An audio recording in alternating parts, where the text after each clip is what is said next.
Conectate con nosotros.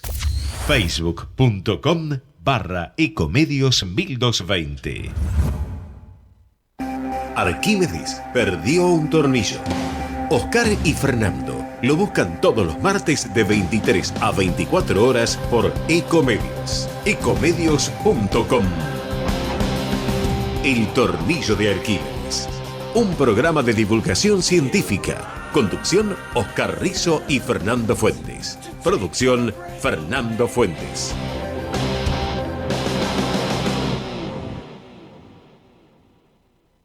Bueno, bienvenidos nuevamente a una nueva edición del Tornillo de Arquímedes. En principio, saludar como siempre a nuestra audiencia fiel, bastante fiel, que nos escuchan y que cada día incrementamos un poquito, tanto sea desde la radio misma como desde nuestras plataformas en donde quedan nuestros programas. Así que le agradecemos a la gente que siga con la atención que está teniendo hasta ahora y que aumenten en lo posible la capacidad de escucharnos. Así que bueno, primero saludarte, Fernando. ¿Cómo estás vos? Muy bien, Oscar, muy bien, todo tranquilo. ¿Vos, todo bien? Todo bien. Aquí nuevamente, digamos, tratando de hacer, como siempre, ¿no? El programa, el tornillo, como todos los martes. Bien, bueno, para hoy un programa, siempre lo decimos, a veces repetimos este adjetivo, pero interesante. La verdad que nos parece interesante, o extremadamente interesante el programa de hoy, porque tiene que ver justamente con extremófilos, Oscar. Extremadamente, exacto. Sí. Nuestro tema central viene, digamos, por el lado de conocer un poco estos fascinantes microorganismos. Nos vamos para eso a Chile, al norte de ese país, en el desierto de Atacama. Cristina Dorador es bióloga, es doctora en Ciencias Naturales con mención en Microbiología, es docente e investigadora de la Universidad de Antofagasta. Bueno, nos va a contar acerca de esos fascinantes microorganismos que habitan el desierto de Atacama. Así es, digamos. Siempre hablamos de que son organismos extremófilos. Ahora, si uno lo mira desde las perspectivas de ese mismo organismo y que nos está mirando a nosotros, para ellos los extremófilos debemos ser nosotros, ¿no? Digamos, que vivimos en situaciones extremas con un tóxico como el oxígeno. Y ellos pueden, a veces, en algunas circunstancias, pueden prescindir de esos tóxicos. Pero bueno, sí, exactamente. Es decir, vamos a hablar sobre organismos que sobreviven a temperaturas, condiciones de salinidad, condiciones osmóticas totalmente distintas a los que viven gran parte de los organismos en el resto de la biosfera, ¿no? Así que bueno, es un tema bastante interesante. Exactamente, ya nos contará de eso Cristina Dorador. Bueno, tenemos luego nuestra sección que la verdad, digamos, no me resultó sencillo ponerle un nombre porque no sé si es un mito, no parecería ser un mito, quizás es más una curiosidad. Viste que existe un refrán popular, Oscar, que circula por allí que dice que, bueno, si uno se pone nervioso o no te pongas nervioso, que te van a salir canas verdes. Y Así la verdad es. que, sí, y la verdad que los científicos y científicas a estas cosas les gusta a veces escudriñar. Para hoy, Oscar, tenemos, o vamos a contarle a la gente, digamos, si es que el estrés puede generar de alguna manera, por algún mecanismo, justamente canas. No sé si verdes, pero canas al fin. Seguramente verde no, pero por lo menos de dos colores, ¿no? Las canas grises y las canas blancas. Así que vamos a explicar por qué tan rápidamente uno puede tener un pelo maravillosamente oscuro y pasar a tener un pelo grisáceo o blanco, ¿no? Realmente en muy pocos años y a veces en meses, ¿eh? Y para ciencia cotidiana, Fer, tenemos un tema que a mí me resulta muy interesante. ¿Vos cocinás en tu casa? Sí, sí. Cuando tengo tiempo y ganas, sí. Bueno, ¿usás la sartén para hacer algo? Sí, sí, Bueno, sí, también, también. fíjate vos una cosa, que lo debes haber visto cuando cocinás. Cuando prendés la sartén, cuando prendés el fuego, le echás una capita de aceite y si la capita es relativamente pequeña, en un momento determinado al calentarse va a suceder algo, que es que se va quedando como un hoyo central. Vamos a explicar por qué esto que parece que nosotros a veces no nos damos cuenta y que de repente, digamos, el aceite se esparce por la periferia de la sartén, es un hecho que tiene que ver con la física de los fluidos, ¿no? Así que va a ser un tema interesante. Muy interesante, ciencia cotidiana. Y para el cierre vamos a charlar un poco de vacunas, un poco de esta pandemia por COVID-19. Así que bueno, ese va a ser un poco el final de este envío del día de la fecha, Oscar. Así es, Fer, vamos a ver un poco cómo está la situación actual de las vacunas en el mundo y qué es lo que podemos esperar en el mediano y largo plazo sobre la inmunidad colectiva, ¿no? O llamada inmunidad de rebaño. Así que vamos a charlar un poco sobre esta situación. Sí, el ansiado 70 u 80% de la población vacunada, digamos, como para poder cortar con todo esta calamidad. Bueno, déjame contar a toda la gente que estamos los martes a las 23 horas aquí por Ecomedios AM 1220 haciendo estos envíos del tornillo de Arquímedes, Ciencia por Radio.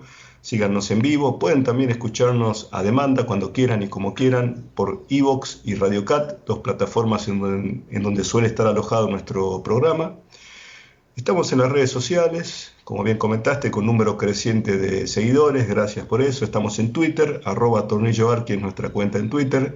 Estamos en Facebook y también en Instagram. Así que son todas las vías de contacto que tienen para acercarse un poco al tornillo de Arquímedes. Oscar, vamos a escuchar algo de música y venimos entonces con la participación de Cristina Dorador.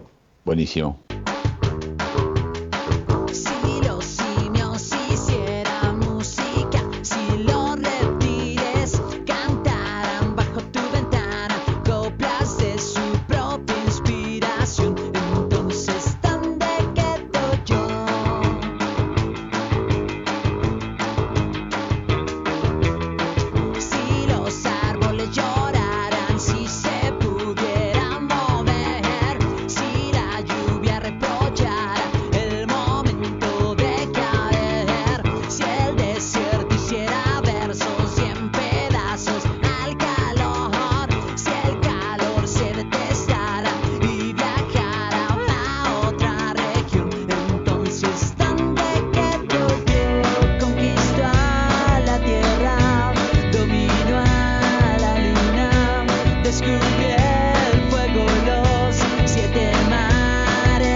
Ya la tenemos en línea a Cristina Dorador. Cristina es bióloga, es doctora en Ciencias Naturales con mención en microbiología, se encuentra en Chile, en este momento, al norte de Chile, en Antofagasta. Es docente e investigadora de la Universidad de Antofagasta. Y con ella vamos a charlar un tema que nos pareció fascinante, interesante, que tiene que ver con microorganismos que habitan una de las zonas más extremas del planeta, Oscar, ¿no? Una zona tremendamente árida en el norte de Chile, el desierto de Atacama. Se los denomina extremófilos, así que bueno, eso va a ser un poco el tema de hoy con Cristina. La saludamos. Hola Cristina, ¿cómo estás? Soy Fernando, estoy con Oscar Rizo. Hola Fernando, hola Oscar, muchas gracias por la invitación. No, gracias a vos, Cristina, muchas gracias por estar con nosotros.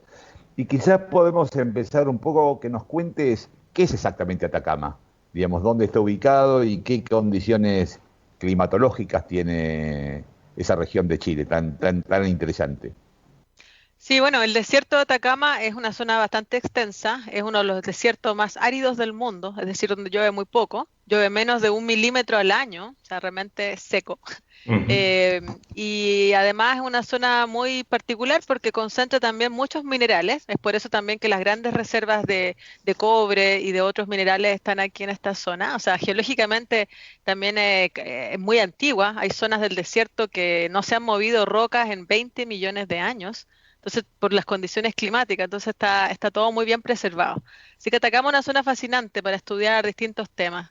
También, debido a la gran sequedad, es un lugar perfecto para estudiar astronomía. De hecho, Ujú. cerca del 70% de la capacidad astronómica mundial está presente Sí. aquí, por los cielos tan despejados. Bien, y Bien. allí habitan microorganismos que son un poco, bueno, el motivo de tu estudio, ¿no? Pero no solamente bacterias, ¿no? Fundamentalmente bacterias, pero también otros microorganismos. Sí, bueno, en todo el desierto fue una pregunta también por mucho tiempo, si es que en estas zonas tan áridas, ¿cierto?, podía existir vida. Y claro, se comprueba que efectivamente hay. Está en la zona incluso más árida, en las zonas hiperáridas también existen bacterias principalmente, pero también hay arqueas, pueden encontrarse hongos, incluso algas en algunas rocas de sal, adentro de las rocas de sal, y también otro tipo de eucariontes. O sea, los tres dominios de la vida están presentes aquí en estos sistemas extremos. Cristina, Bien, ¿y bien. qué características tienen estos microorganismos? ¿Por qué se los denomina extremófilos? ¿A qué exactamente resisten? Sí, bueno, esa es una palabra muy del punto de vista humano, ¿cierto? Porque es muy raro, ¿cierto? Para los humanos al principio ver que podían existir microorganismos, por ejemplo, en aguas termales, ¿cierto? Muy calientes, entonces son Ujú. extremófilos. Sin embargo, ellos están ahí viviendo de hace millones de años, bien adaptados a estas condiciones. En el fondo son organismos que traspasan los límites de alguna condición físico-química particular, o, por ejemplo, temperatura, muy bajas o muy altas. pH también, o muy ácido o muy básico. También sucede con la presión. Hay organismos que crecen a muy bajas presiones y otras muy altas. Pensemos en el fondo de los océanos. Y también muy alta radiación solar, como en el caso de Atacama. Y están altamente adaptados a esas condiciones. Una de las cosas, digamos, que uno evalúa es el metabolismo celular muchas veces de estas bacterias, de estas arqueas, inclusive de los eucariotas. ¿El metabolismo de estos extremófilos es semejante al metabolismo de las otras bacterias o tienen mecanismos distintos? En general, el metabolismo de alimentación, si lo ponemos en esas palabras, son similares. Sin embargo, cambian las adaptaciones a esta condición extrema. Por ejemplo, tienen enzimas que los hacen ser más resistentes a las temperaturas o tienen mecanismos únicos para poder desechar la sal, ¿cierto?, que ingresa a los que crecen en ambientes más salinos y otro tipo de adaptaciones. Entonces, pero también los microorganismos que son muy antiguos, sí tienen metabolismo más específico, son muy ancestrales. Cristina, mencionaste por ahí una resistencia a la radiación ultravioleta, es quizá la más fascinante. ¿Se sabe más, digamos, de algún modo cómo se genera esa resistencia? Ese tema es muy interesante porque, como lo mencioné recién, al haber tanta claridad en el cielo, ¿cierto? En la atmósfera, hay muy pocas partículas, entonces la radiación solar es filtrada muy baja. Entonces llega casi toda la radiación que ingresa del Sol en estos territorios. Entonces los organismos están todo el tiempo, Pues, digamos, bajo este expuesto, ¿cierto? A esta alta radiación. Por lo tanto, la adaptación, nosotros lo que hemos estudiado es que las bacterias, cierto modo, se ponen como una chaqueta o una campera, como dirían ustedes, que evita, cierto, que el sol las dañe y además evita que se desequen por el sol. Y estos son compuestos que produce la célula que se llaman solutos compatibles. Entonces, ese es Ujú. uno de los tantos mecanismos que existen, pero pareciera ser que uno de los muy extendidos que hay. ¿Es parecido, digamos, a los mecanismos que tienen algunas bacterias cuando forman esporas? ¿Sería algo similar o no? La formación de esporas es otro proceso donde las bacterias entran en un estado que se llama de dormancia. Cuando hay falta de nutrientes o incluso o falta de agua, las bacterias gatillan un mecanismo genético que producen esta espora que puede ser externa o endospora y se mantienen en el suelo o donde estén, digamos, en el hábitat por mucho tiempo hasta que las condiciones son favorables y nuevamente se activan. Pero claramente son resistentes a la radiación también. leí en un reportaje que hicieron recientemente que durante mucho tiempo no llovió, pero de repente apareció una lluvia un poco más intensa que lo habitual y que se debía sembrar Atacama de flores, diríamos, cosa que uno les llama la atención, porque ¿cómo puede haber sobrevivido esas flores, diríamos, a las condiciones extremas del desierto? Sí, el desierto también es un área muy extensa, ¿eh? Abarca casi más de 2.000 kilómetros, 3.000 kilómetros. Por lo tanto, en la zona más al sur del desierto, ahí llueve, y llueve esporádicamente y se forma el desierto florido, que es un espectáculo realmente muy, muy hermoso, por si tienes la posibilidad de venir alguna vez, Ujú. ya que se activa, ¿cierto?, toda la maquinaria microbiana del suelo y ayuda, ¿cierto?, que las plantas puedan crecer. Entonces hay especies endémicas en el desierto florido. Y en la zona más hiperárida hemos tenido algunos casos en los últimos años de lluvias torrenciales, algo que pareciera ser estar relacionado con el cambio climático. Tuvimos, por ejemplo, en la zona de Yungay, donde la NASA a veces viene a probar sus instrumentos, que es una zona muy árida, muy parecida a Marte, cerca de 30 milímetros de agua en un día, lo cual provocó un aluvión localmente y generó unas Claro. lagunas que se fueron secando en el tiempo, pero fue bastante impactante ver el desierto con agua. Cristina, a veces el término desierto no le hace justicia a, digamos, a algunos acúmulos de agua que hay por allí, por la zona. Hay lagunas que son hipersalinas, ¿no? Que tienen una alta salinidad. ¿Querés contarnos un poco las características de esos ecosistemas que son particulares, ¿no? Claro, claro. En el pasado, estoy hablando millones de años atrás, existieron grandes lagos que cubrieron esta zona. Entonces, con el tiempo y la sequedad del desierto se fueron disminuyendo de volumen y también por los movimientos tectónicos fueron aislándose estas cuencas y ahora se llaman salares. Estos salares, bueno, claramente por su nombre, son principalmente aguas saladas, pero también reciben aguas dulces que forman un ecosistema bien complejo. El agua que ingresa generalmente forma unas zonas de bofedales donde crecen, bueno, hay muchas aves, mamíferos y otras especies, peces incluso, y después está la laguna, que es una laguna evaporítica, o sea, todo el tiempo se va evaporando y genera estas lagunas hipersalinas, donde también es el típico hábitat de los flamencos que hay en los salares del altiplano. Y las bacterias que habitan digamos, esas lagunas son diferentes a las que se encuentran a nivel de la Tierra, tienen sus características particulares. Sí, algo que nosotros hemos encontrado frecuentemente es que incluso cada salar tiene comunidades microbianas distintas. Por este aislamiento que hago mención, han evolucionado, digamos, de forma diferente, hay linajes distintos y hay una diversidad muy grande microbiana en estos sistemas. ¿Cómo se lleva, digamos, la industria, muchas veces de la extracción de algunos metales de esas zonas con la presencia de estas extremófilos, digamos? ¿Pueden peligrar su biodiversidad? El tema acá más complejo es el agua, porque como estamos en un desierto, el agua es escasa. Ha sido escasa históricamente para las personas, pero también genera cierto un tema ambiental. Entonces la gran minería, principalmente el cobre, necesita agua para sus procesos. Entonces también en el tiempo han ocupado agua subterránea, aguas de río y aguas de salares, y han lamentablemente secado algunos salares. Y al secarse los salares, mueren los organismos, en este caso los microorganismos que están en el sedimento, ¿cierto?, de la laguna. Ujú. Al no existir agua, se secan y eso evita, ¿cierto?, que exista alimento para las otras especies. Así que es un Bien. grave problema. Bien, y digamos, el compromiso de las bacterias en esos salares, por ejemplo, en esas lagunas, impacta después de sobremanera en el resto de la cadena trófica, ¿no? Digamos, en el resto de las especies existentes en la región.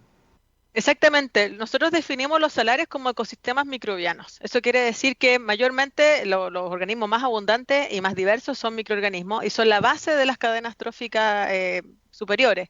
En el caso del salar de Atacama, que es nuestro salar más grande y donde también es muy conocido porque ahí se explota litio, eh, hemos encontrado que los flamencos que habitan en algunas lagunas están consumiendo directamente tapetes microbianos, que son unas estructuras Ujú. microbianas que están en los sedimentos. Y eso lo encontramos con análisis que se llaman isótopos estables.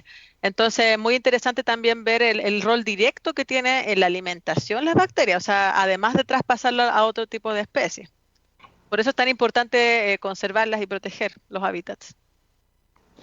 El conocer bien el metabolismo de estas extremófilos, digamos, ¿podría tener aplicación médica o, diríamos, biotecnológica? Por supuesto, la diversidad que hago referencia no solamente es genética, sino que también es funcional. Entonces, hay tantos tipos de bacterias diferentes haciendo cosas distintas que uno podría incluso tener un problema de aplicación industrial tecnológica y probablemente encuentre una bacteria o un grupo de bacterias o un proceso microbiano que esté presente en el desierto que pueda ayudar a resolver algunos temas. Entonces, han habido avances, por ejemplo, en biominería, bacterias que están muy adaptadas al cobre, porque hay cobre aquí naturalmente, pueden, ¿cierto?, lixiviar el cobre.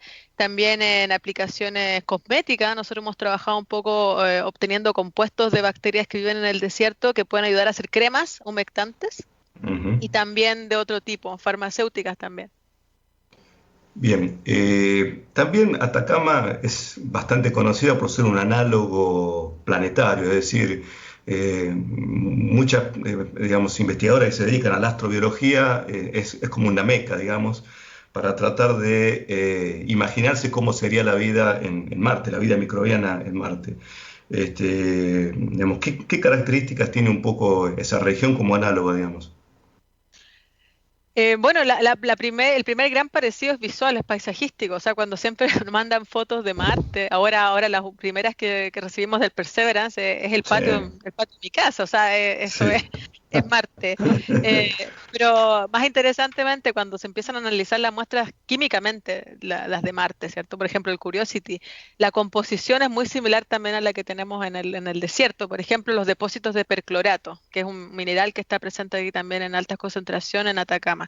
También hay otra zona donde se ha detectado un cierto tipo de minerales de sílice que también están presentes aquí en ambientes termales, como los geysers del Tatio, que están en Ujú. altura, y varias otras analogías que se han encontrado entre el desierto de Atacama y Marte. Pero principalmente el paisaje y el terreno, porque eso permite probar los rovers, ¿cierto? Ah. Los vehículos y van a saber perfectamente qué pasa con una roca, cómo pueden taladrar, etcétera.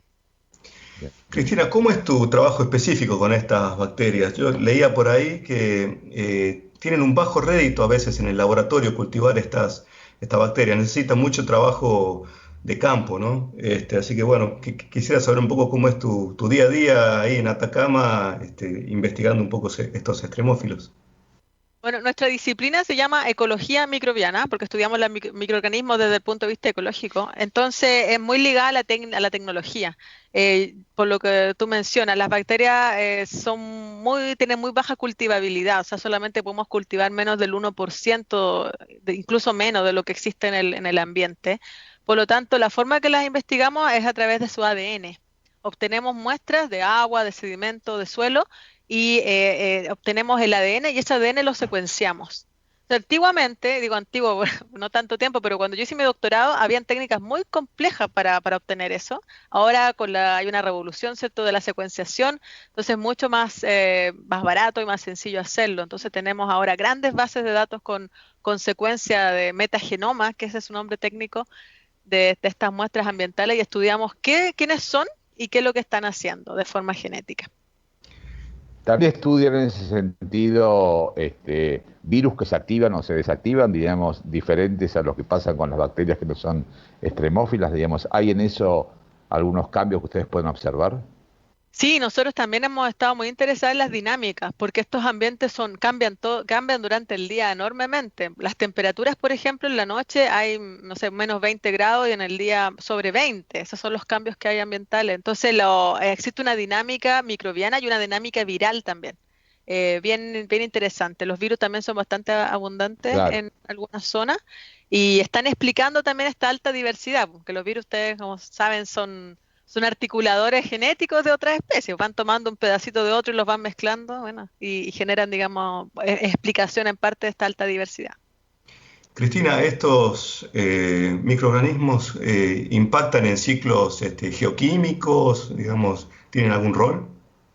Sí, sí, son muy importantes. Los microorganismos son clave para los ciclos biogeoquímicos del carbono, el nitrógeno.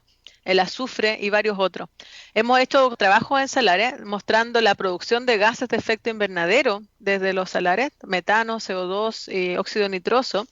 Y lo que mostramos es que los tapetes microbianos son verdaderas barreras de estos gases, algo que es algo similar a lo que pasa con los permafrost o los suelos congelados en el hemisferio norte, que ahora, cierto, debido al calentamiento global, se están descongelando y están liberando gran cantidad de gases. Pero acá los salares no solamente se liberan, sino que también se mitigan, el nombre técnico, ¿cierto? Entonces el metano es consumido, el CO2 y transformado en otra cosa. Así que hay una dinámica microbiana muy importante en los salares también. Cristina, hablamos un poquito de la resistencia a radiaciones. ¿A qué otras cosas resisten estos microorganismos? Leía por ahí en un trabajo tuyo que resisten altas temperaturas también. Sí, de esto nosotros ocupamos un término que se llama poliextremófilo, porque, o condición, ambientes poliextremos, porque son muchas condiciones extremas al mismo tiempo que están viviendo estos organismos. O sea, aparte de la radiación, los cambios de temperatura, la alta salinidad y también la alta concentración de metales. Hay un metaloide, ¿cierto?, muy importante en esta zona que es el arsénico, muy alta concentración en las aguas aquí del norte de Chile y que es tóxico para las células. Pues, sin embargo, estas bacterias, todas las que hemos investigado hasta el momento desde el punto de vista genómico, tienen una alta resistencia a arsénico también. ¿Son resistentes al arsénico o utilizan el arsénico en su metabolismo? Ambas, ambas. Hay algunas que solo tienen los genes y tienen los mecanismos de resistencia y otras que además los consumen, ya sea oxidando o reduciendo. Bien, bien. Bien, ¿cómo se llevan con el oxígeno estos microorganismos? ¿Funcionan en anoxia? O sea, en la falta de oxígeno. Sí, por supuesto, por supuesto. De hecho, los tapetes microbianos, eso es muy interesante porque son estructuras laminares, así como una torta de panqueques. No sé si ustedes tienen los panqueques, ¿cierto? Sí, Y sí. que cada panqueque, digamos, sería una comunidad microbiana diferente. Y es bien bonito porque tienen pigmentos distintos. Entonces uno los puede ver, la primera capa es más o menos café, la segunda es verde, son las cianobacterias. Después púrpura, son las bacterias púrpuras del azufre. Después hay unos otros tipos de colores, etcétera. Eso es un gradiente de oxígeno, justamente. La parte superficial es aerobia, o sea, produce oxígeno la cianobacteria, como bien sabemos, y las púrpuras son anaerobias. Entonces hay un gradiente de oxígeno y también de azufre.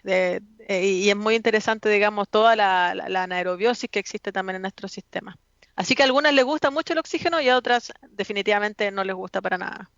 No, bien. Bien. ¿Y tienen flexibilidad, digamos, tienen capacidad para cambiar su metabolismo o ya cuando emergen de una forma se mantienen así durante toda su existencia?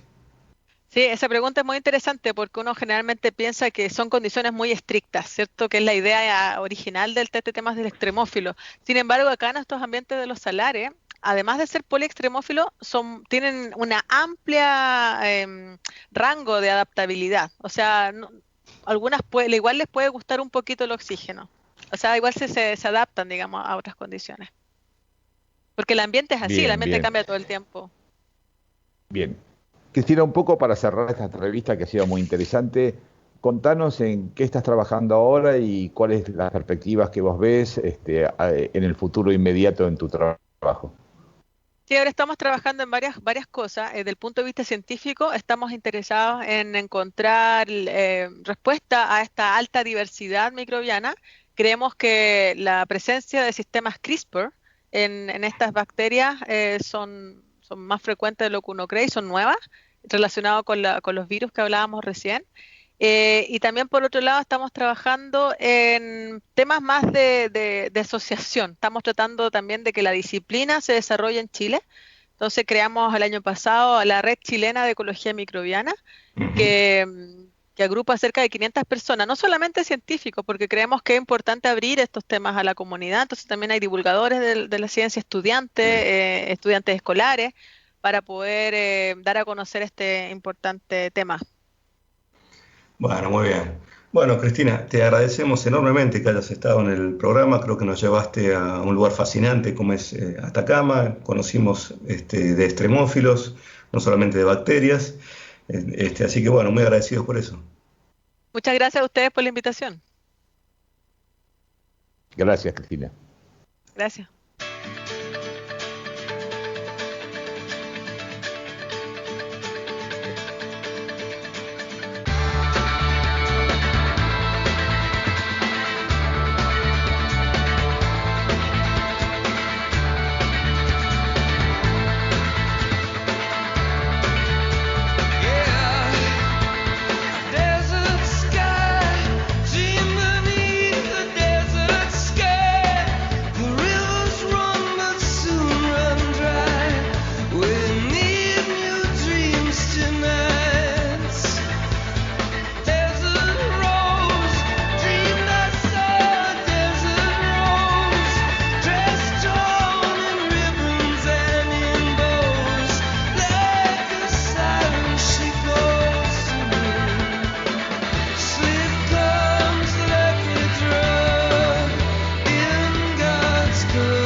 Ecomedios.com AM1220. Estamos con vos. Estamos en vos. No aplaudamos al mosquito, combatámoslo en serio. Para combatir el dengue, el zika y el chikungunya, evitemos que los mosquitos piquen y se reproduzcan. Usemos repelentes, coloquemos tules en la cuna de los bebés y demos vuelta a contenedores para que no se acumule el agua. Si tenés fiebre alta, dolor de cabeza y dolor muscular, no te automediques y acudí al médico. Encontrá más información en argentina.gov.ar. Argentina Unida, Ministerio de Salud, Argentina Presidencia. Descarga gratis de tu celular la aplicación Ecomedios. Podés escucharnos en vivo, informarte con las últimas noticias y entrevistas en audio y video. Búscala y bajate la aplicación Ecomedios. Podés vernos en vivo en ecomedios.com. Contenidos audiovisuales. Conectate con nosotros. Contestador 5-254-2353. Las fronteras en la ciencia son zonas febriles que existen solo para ser superadas. Todo allí es cuestión de tiempo.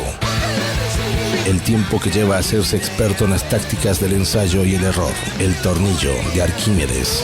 Ciencia por radio. Auspicia este espacio Laboratorio Tuteur, una empresa argentina con más de 40 años de trayectoria en la industria farmacéutica. Bueno, Oscar, ya estamos nuevamente en el programa con un tema de índole médica, que cuesta a veces encasillarlo en si es un mito o si es una curiosidad, como comentamos al principio. También comentamos acerca de ese refrán popular que dice que te van a salir canas verdes si te pones nervioso. Los científicos o científicas son curiosos y bueno, trataron de determinar no la aparición de canas verdes, eso está claro, pero sí es que la aparición de canas guarda alguna relación directa con el estrés. Así es, Fer. Y a mí me parece que lo más interesante de este artículo que vamos ahora a comentar es cómo la ciencia, es decir, necesita una serie de pasos para poder llegar a las conclusiones definitivas, digamos. Como vos podés empezar con una hipótesis y después cambiar esa hipótesis para buscar otros elementos que son los que producen realmente la enfermedad. Y así fue, digamos. En realidad el estudio se basó en ratones de laboratorio. Lo hicieron en la Universidad de Harvard y fue publicado en la revista Nature en enero de este año. Y básicamente le provocaron estrés a estos animalitos. Pobres ratones, sí.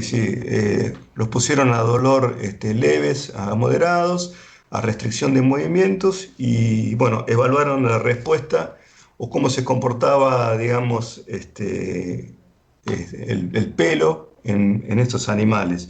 Vos sabés que los científicos, un poco ya con anterioridad, conocían el rol importante que tienen unas células que se encuentran allí en el folículo piloso. Se denominan células madre, tienen la capacidad de diferenciarse a otros tipos celulares conocidos como melanocitos, que son los responsables de la producción de melanina y de la pigmentación oscura o más o menos oscura del pelo, Oscar. Bueno, justamente lo interesante de este trabajo tiene que ver con el análisis de lo que ocurre a nivel de esas células madre. Así es. En principio plantearon que podría haber un trastorno en la inmunidad en estos animales que producían el estrés. Y entonces estudiaron el punto de vista inmunológico en ellos y se encontraron básicamente que los cambios en la inmunidad celular en estos animales no producían, digamos, cambios en el color del pelo.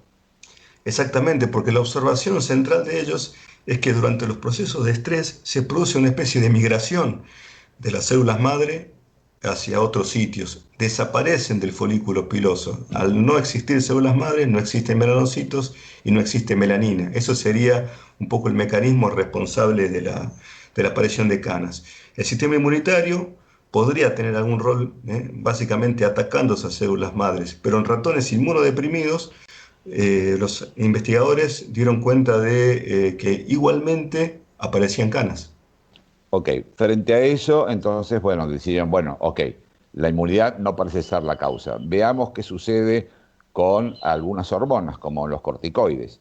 Entonces probaron distintas concentraciones de esteroides, de corticoides, que son producidos por una glándula en el organismo que se llama suprarrenal, porque está encima de los riñones, y provocaron, vieron que si a distintas concentraciones de corticoides pasaba algo. Y también se encontraron con que los corticoides no parecen tener que ver en esta respuesta anormal del pelo. Exactamente. Luego, bueno, probaron con noradrenalina, que es un neurotransmisor, también se produce en esa glándula suprarrenal que comentaste, y es, un neurotransmisor central en las reacciones de huida, en las reacciones de lucha, en todos esos fenómenos que aparecen cuando existe estrés. En este caso, sí vieron algún efecto que les generó interés. Básicamente, lograron determinar que la noradrenalina sería uno de los responsables o el factor responsable de esta migración de las células madre hacia afuera del folículo piloso. Sí, pero esto era insuficiente para demostrar, el cambio de color en el pelo. Y entonces llegaron a la conclusión si podía intervenir uno de los sistemas nerviosos complementarios que tenemos, que es el llamado, ustedes recordarán de la secundaria, que tenemos dos sistemas complementarios, el sistema simpático y parasimpático. En este caso, el sistema simpático, que inerva estos folículos pilosos, y en las terminaciones nerviosas tienen vesículas que contienen noradrenalina. O sea que no parece ser tanto la noradrenalina que circula en sangre, sino la noradrenalina que se encuentra en estas sinapsis, en estas uniones terminales, del sistema el sistema simpático en los folículos pilosos. La depresión de eso parece tener que ver, con la producción de este pelo, ¿no? Exactamente. Esas células madre que están allí en los folículos pilosos, frente a la acción de la noradrenalina, es como que se activan, se despiertan. Habitualmente están dormidas esperando la aparición de un nuevo pelo. La noradrenalina lo que genera es la activación de esas células madre, y eso determina la migración y la salida del folículo piloso y por ende la aparición de las canas, Oscar.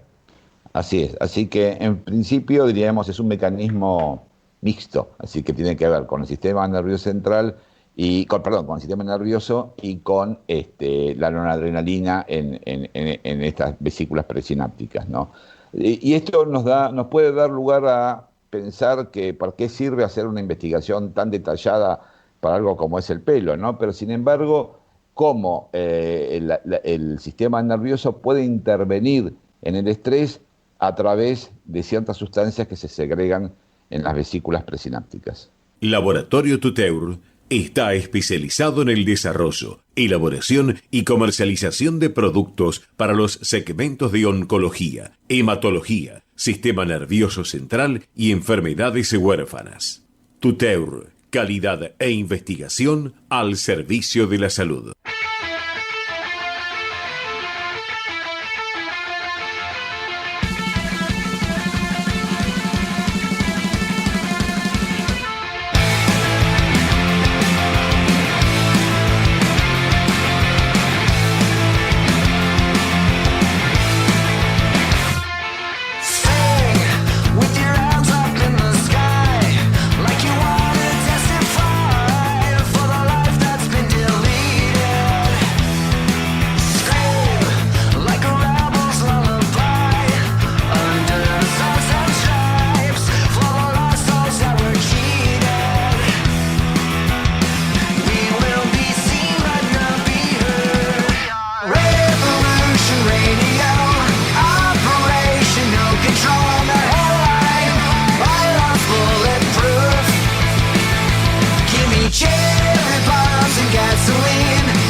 Fer, como ya dijimos al principio de nuestro programa, cocinar tiene sus secretos, ¿eh? Tiene sus Sí, secretos. Y uno de los problemas que a veces nos encontramos es que cuando queremos hacer una milanesa frita, de repente nos encontramos que la capa de aceite que pusimos en la sartén, que ya está caliente, desaparece, se va hacia los costados y nos queda un centro, digamos, que termina quemando nuestra pobre milanesa que tenemos sí, preparada no, para la cena, ¿no? Lo cual puede ser terrible, ¿eh?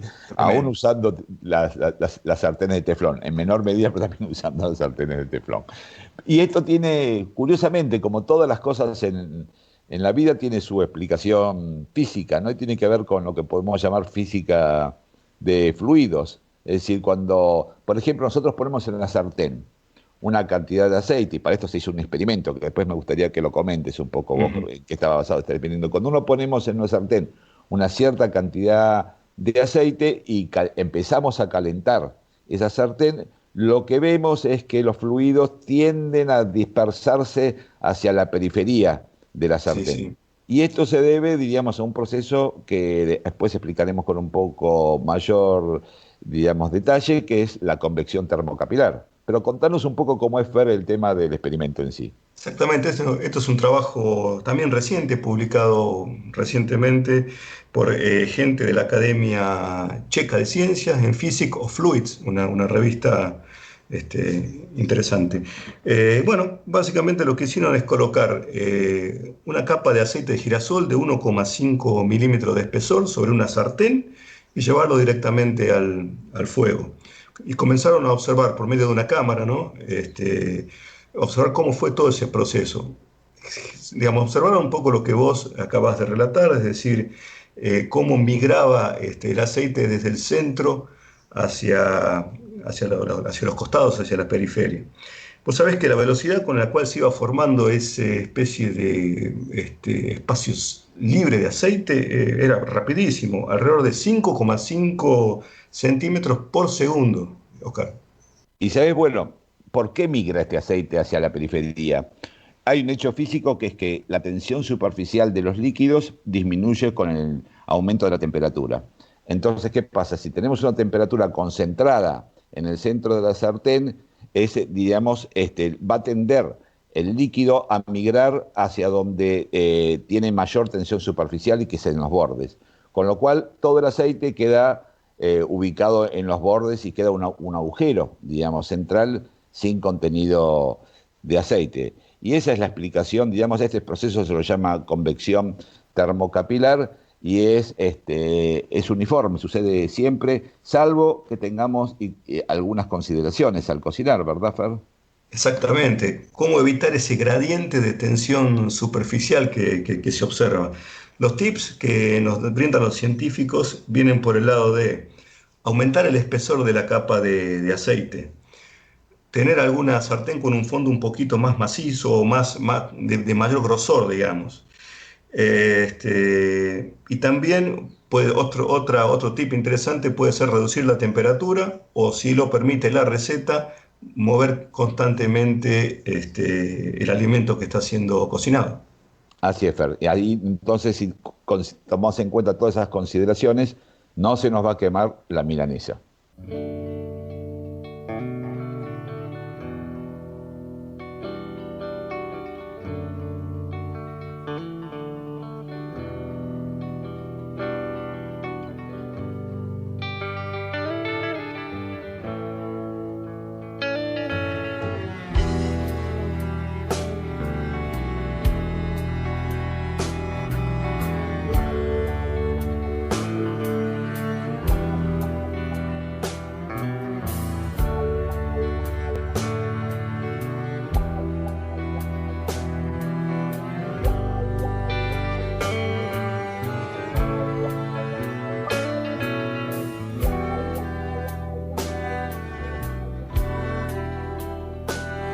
Las tazas sobre el mantel, la lluvia derramada, un poco de miel no basta.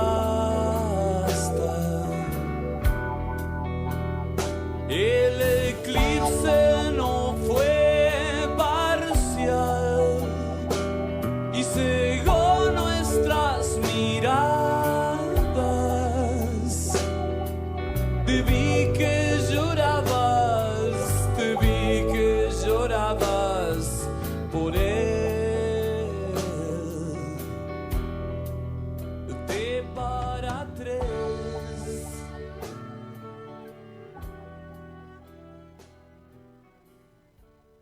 Bueno, cerramos el envío del día de la fecha del tornillo de Arquímedes Ciencia por Radio. Recuerden, pueden escucharnos todos los martes a las 23 horas por Ecomedios AM 1220. Estamos, digamos, para ser escuchados en vivo, pero también nuestro programa está disponible en iVoox y RadioCat, que son dos plataformas en donde suele estar alojado. Pueden escucharnos a demanda cuando quieran y como quieran. Síganos por las redes sociales, @tornilloarqui es nuestra cuenta en Twitter. Estamos también en Facebook y también en Instagram. Vamos a cerrar, Oscar, como es ya costumbre, con vacunas, con COVID-19.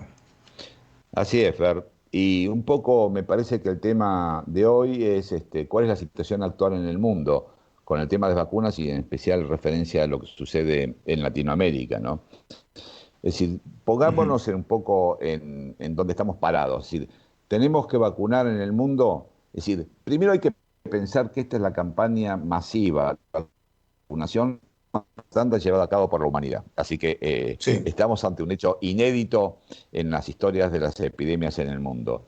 Y en ese sentido, digamos, en este momento la población mundial es un poquito menos que 8.000 millones de personas, son 7.800 millones, y se considera que tenemos que vacunar entre el 70 y el 80%, dependiendo, digamos, de la efectividad de las vacunas, entre el 70 y el 80% de esa población, para volver a una situación parecida a lo que era el mundo antes de esta pandemia. Sí. ¿Y cuál es la realidad que nos enfrentamos? En este momento, digamos, suponte que necesitemos el 70% de 7.800 millones, tenemos aplicados 210 millones de dosis en 92 países. O sea, todavía tenemos, es un número importante si uno lo mira aislado, pero para considerar que necesitamos un número muchísimo mayor, estamos bastante lejos de eso, a pesar de que se están aplicando 6 millones de dosis diarias, ¿verdad? De por lo menos 7 vacunas que son las aprobadas. 7 vacunas que son las aprobadas en el mundo, que no las vamos a nombrar para no generar demasiada confusión, pero son 7 vacunas aprobadas en 92 países. Con lo cual, diríamos, necesitamos todavía vacunar un número muy grande de personas. Y no comentamos que gran parte de esas dosis están concentradas en pocos países, ¿no? Así es, Fer, así es.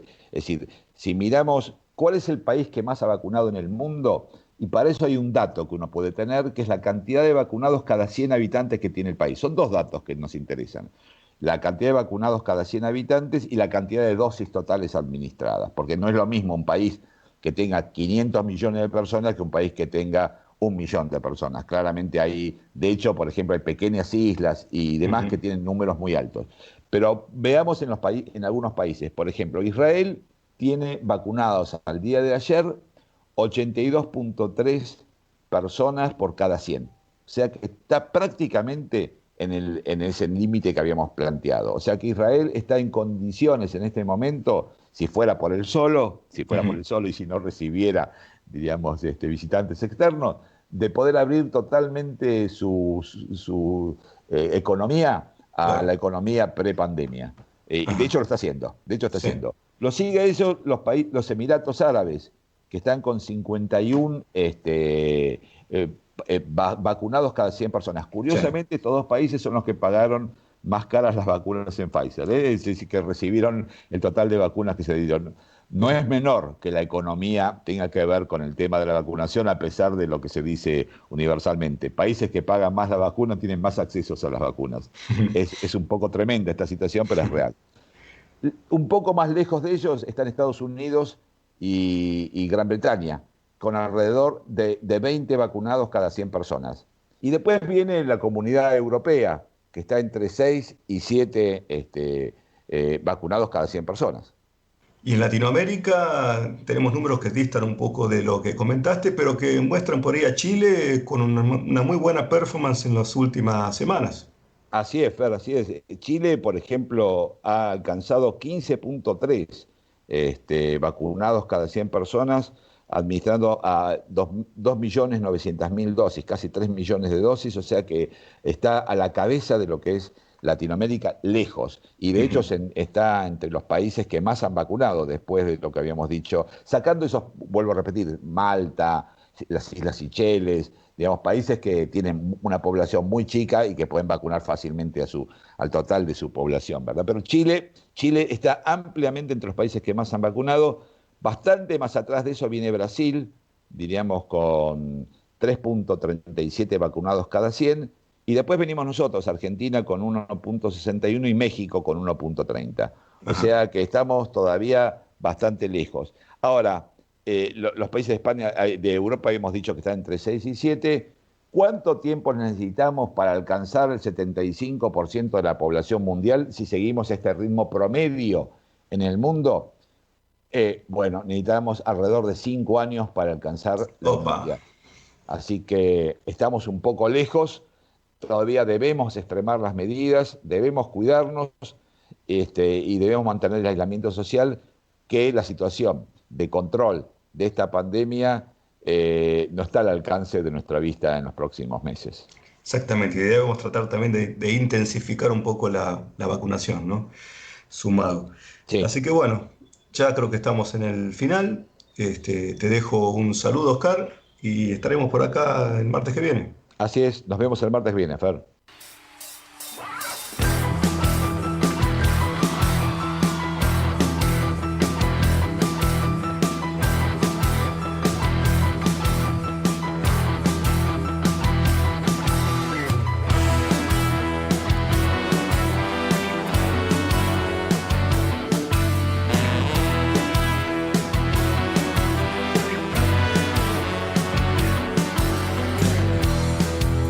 Socios en silencio, la historia a menudo es cruel.